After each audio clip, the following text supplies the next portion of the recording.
সত্যি খুবই মানবিক, আর ওনার কাছে অনুরোধ করছি আমাদের চাকরিটা প্লিজ ফিরিয়ে দিন, না হলে আমি মারা যাব। আমি আর মাথায় চাপ নিতে পারছি না।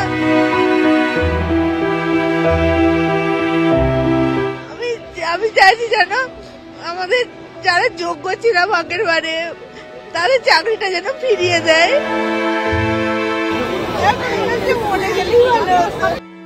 এই অবস্থা কিভাবে হলো আপনার? বাচ্চা হতে গিয়ে ওর বাচ্চার 5-6 দিন বয়স ছিল, তখন রাত্রিবেলায় ঘুমিয়ে ঘুমিয়ে ব্রেন স্ট্রোক। তারপর থেকে আমার মানে এতটাই ভাগ্য খারাপ, তারপর থেকে এই ঝামেলা শুরু, আর আমি সুস্থ হতে পারছি না। এত চাপ নিয়ে কি বাঁচা যায়? 2016 সালে আপনার নাম ছিল, আপনি কোন কোন স্কুলে চাকরি করেন? প্রথমে পেয়েছিলাম হাটছেরান্দি হাই স্কুল বীরভূমে, তারপরে মিউচুয়াল ট্রান্সফার নিয়ে বর্ধমানে শ্রীরামপুর হাই স্কুলে এসেছি। এবং এখন কি রেগুলার স্কুলে যাচ্ছেন এই অবস্থায়? হ্যাঁ, রেগুলার যাচ্ছি, কারণ আমার তো ছুটি শেষ হয়ে গেছে, সবই মেডিকেল সব শেষ, তবু যাচ্ছি। এই যে পরীক্ষা হলো, সেই পরীক্ষায় উত্তীর্ণ হয়েছেন, জায়গা পেয়েছেন? না, 38 পেয়েছি, অত কম নম্বরে তো হয় না। আগেরবার কত পেয়েছিলেন? আগেরবারে 55-53 পেয়েছিলাম।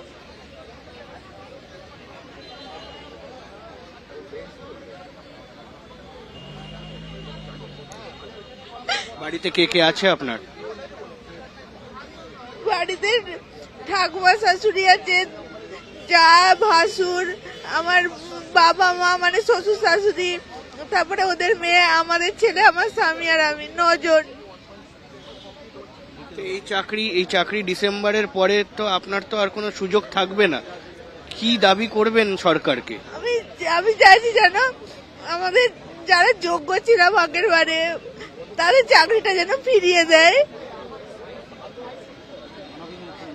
হ্যাঁ, উনি তো সত্যি খুবই মানবিক, আর ওনার কাছে অনুরোধ করছি আমাদের চাকরিটা প্লিজ ফিরিয়ে দিন, না হলে আমি মারা যাব। আমি আর মাথায় চাপ নিতে পারছি না। আগে একটা করে ঘুমের ওষুধ খেতাম, এখন 2টো করে খেতে হচ্ছে। তো মুখ্যমন্ত্রীকে বলছি যে আমাদের চাকরিটা ফিরিয়ে দিন, প্লিজ ফিরিয়ে দিন, না হলে বাঁচতে পারবো না। হ্যাঁ,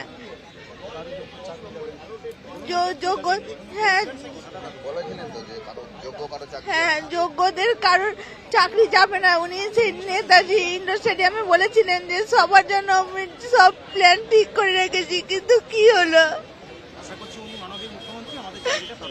আশা করছি উনি সত্যি করে আমাদের চাকরিটা ফিরিয়ে দেবেন।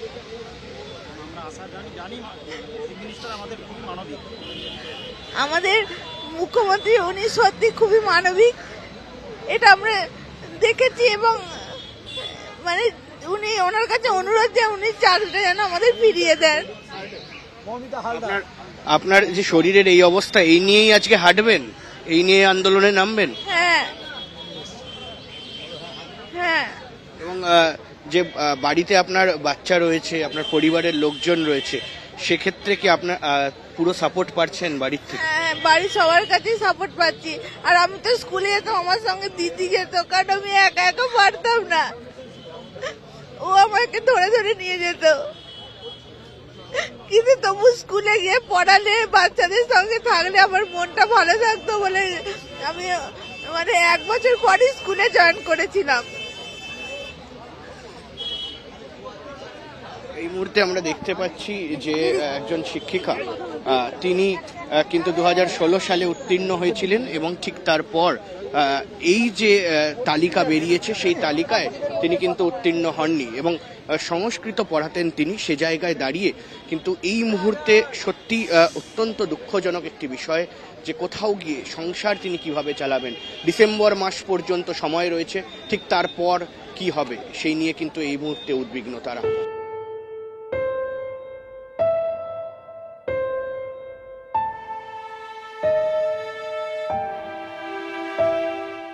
উনি তো সত্যি খুবই মানবিক, আর ওনার কাছে অনুরোধ করছি আমাদের চাকরিটা প্লিজ ফিরিয়ে দিন, না হলে আমি মারা যাব। আমি আর মাথায় চাপ নিতে পারছি না। আমি আমি চাইছি যেন আমাদের যারা যোগ্য ছিল আগের বারে তাদের চাকরিটা যেন ফিরিয়ে দেয়।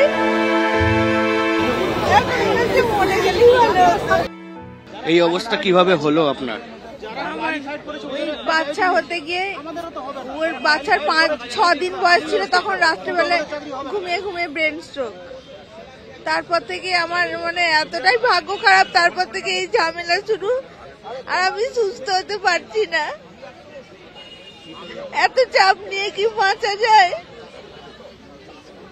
2016 সালে আপনার নাম ছিল, আপনি কোন কোন স্কুলে চাকরি করেন? প্রথমে পেয়েছিলাম হাটছেরান্দি হাই স্কুল বীরভূমে, তারপরে মিউচুয়াল ট্রান্সফার নিয়ে বর্ধমানে শ্রীরামপুর হাই স্কুলে এসেছি। এবং এখন কি রেগুলার স্কুলে যাচ্ছেন এই অবস্থায়? হ্যাঁ রেগুলার যাচ্ছি, কারণ আমার তো ছুটি শেষ হয়ে গেছে, সবই মেডিকেল সব শেষ, তবু যাচ্ছি। এই যে পরীক্ষা হলো, সেই পরীক্ষায় উত্তীর্ণ হয়েছেন, জায়গা পেয়েছেন? না, 38 পেয়েছি, অত কম নাম্বারে তো হয় না। আগেরবার কত পেয়েছিলেন? আগেরবারে 55-53 পেয়েছিলাম।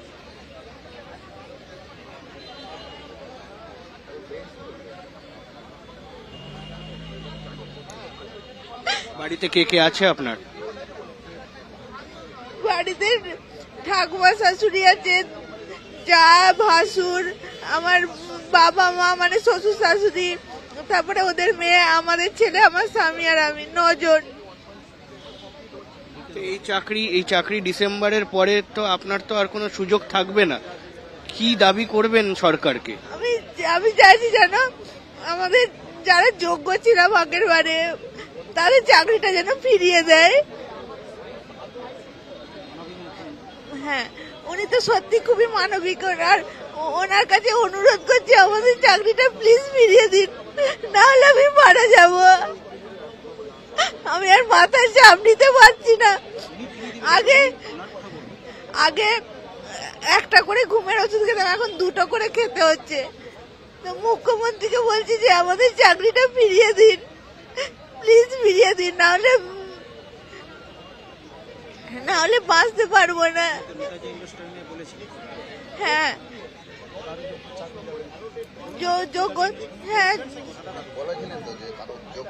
হ্যাঁ, যোগ্যদের কারোর চাকরি যাবে না। উনি সেই নেতাজি ইন্ডোর স্টেডিয়ামে বলেছিলেন যে সবার জন্য আমি সব প্ল্যান ঠিক করে রেখেছি, কিন্তু কি হলো? আশা করছি উনি সত্যি করে আমাদের চাকরিটা ফিরিয়ে দেবেন। আমাদের